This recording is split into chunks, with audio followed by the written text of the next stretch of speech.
Hello, everybody, and welcome to another GoIndieNow SundayFunday. I'm happy you could join us. So, for this week's activity, we wanted to do a pay it forward.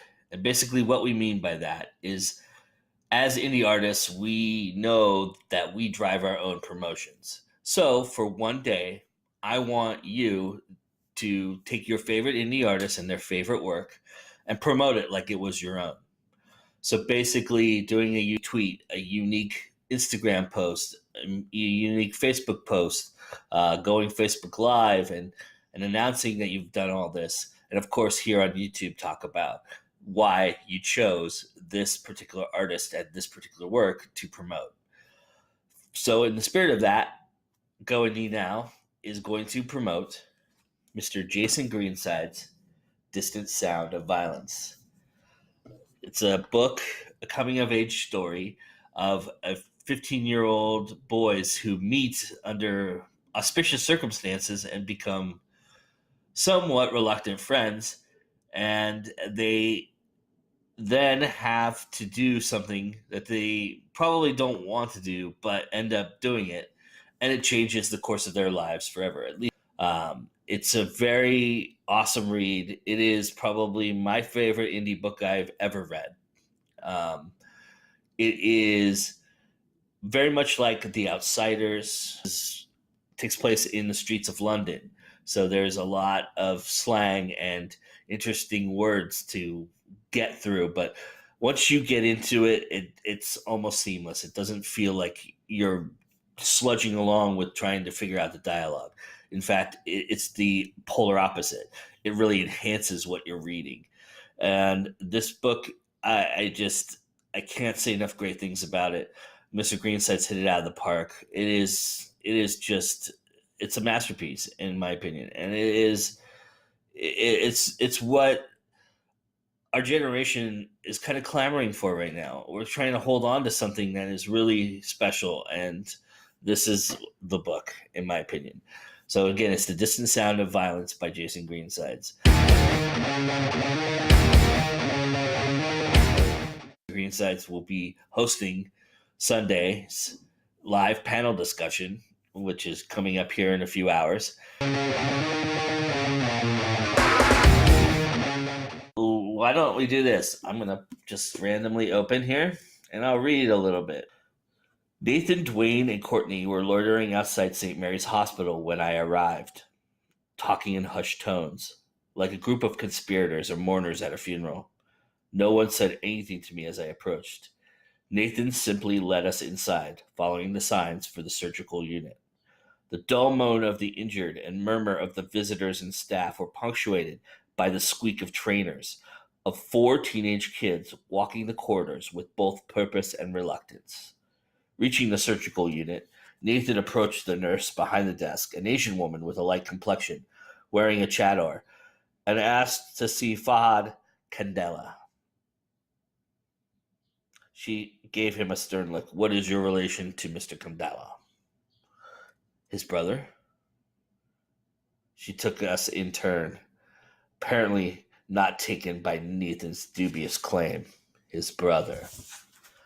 I mean his cousin. Nathan ignored the impatient muttering coming from Dwayne's direction. Well, which is it? It's both, actually. I'm his cousin brother. The nurse rolled her eyes. Evidently, this was not the first time someone had to try to claim cousin brotherhood. And I suppose all 4 of you need to see him. Would that be okay? I said, keen to divert her attention from Nathan. I gave her a smile. The kind girls used to return before they found out from Karen and Peter I was hanging around with Nathan. Thankfully, this time it seemed to work. Okay, she said, but 5 minutes only. He's suffering from a concussion and being monitored every hour, so he needs his rest. Thanks, I said, and we walked on through. The sister waved us into the ward. 2 other patients were propped up in the bed to either side of Fahad. The sister reiterated the 5-minute time limit and then left us alone. Fahad's face was swollen, especially around the eyes and cheeks, which were flared into various shades of red and purple.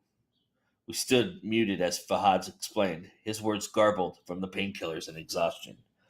that he'd also suffered 2 cracked ribs, a broken nose, and a chipped front tooth. Dwayne, blunt as a sledgehammer, said, "Who did this to you, Star?" Fahad could only squint at him in reply. There's a little taste of The Distant Sound of Violence by Jason Greensides. Again, this is a coming-of-age story. It is set in the downtown streets of London, all around surrounding areas of London. It really covers a few decades of what is going on in this book. So that was just a little taste. But I can tell you that this book is really, it becomes this interesting mystery and weaves this interesting tale. And it is a phenomenal, phenomenal read. So go check it out. The link is below, along with all the people I'm tagging for this video. Go and do it, guys. Pay it forward for just one day. That's all I ask. One day, and we'll have some fun. Throwing everybody's work out there and hopefully getting everybody some sales. All right, everybody. And remember, it's always time to go indie now. Hey, thanks a lot for watching our latest episode of our show. I hope you're enjoying what you're watching.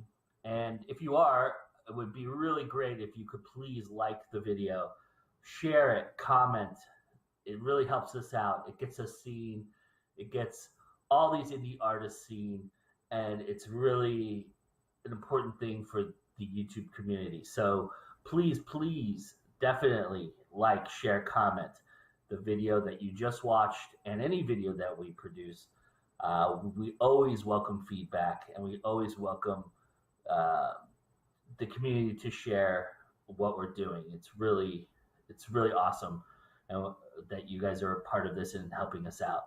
Also, please, if you see something you like or you think that's interesting, or you listen to an interview and you want to learn more about that person, go to our website.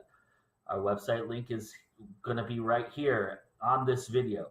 So check it out and go and patronize these great indie artists. Go buy their stuff.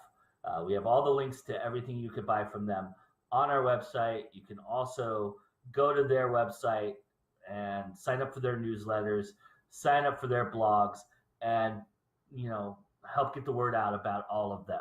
All right, everybody. Thank you so much.